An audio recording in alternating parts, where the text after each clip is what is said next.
Balik naman tayo sa PBA. Kung katulad po ng rain or shine at converge ang lahat ng independent team sa PBA in terms of build-up and player recruitment, tiyak magiging balanse ang liga.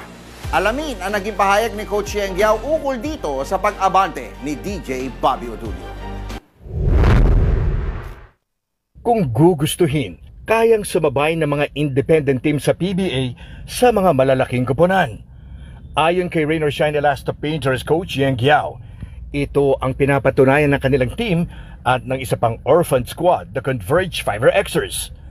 Giit ni Guiao, hindi dapat nai-intimidate ang mga single team companies. Kahit paan niya, may mga nakukuhang conduit ang mga tinatawag niyang elite teams. Yun ang dapat Makikita mo, merong honest effort talaga na mag-compete. Mabigat, mahirap. Kung wala ka nun, lalo kang kakainin ng buo ng mga dambuhala. Ipinagmalaki ni Guiao na gamit ang honest-to-goodness form of build-up, kaya naman magpalakas ng hindi nagagalit ang mga fans at hindi nako-compromise ang integrity ng PBA. Kasi makikita mo sa kanila, they do not do anything haphazard. Makikita mo yung pagbuo nila ng team, yung pag-recruit nila ng players, yung pagbuo nila ng coaching staff. They were doing everything within their power despite the odds para mapalakas yung team. Kasi pag may tunay ka na desire na manalo, pwede namang maging competitive.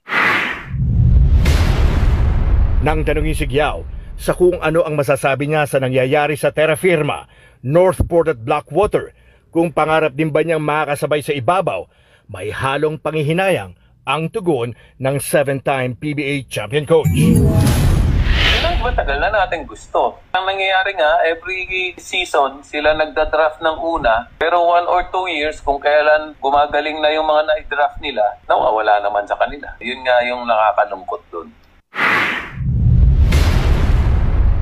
Maliban sa kanyang short stint sa LX Road Warriors, kilala si Guiao bilang kingmaker ng mga independent teams, kung saan napagkampiyon niya ang Swift, Red Bull at Rain or Shine.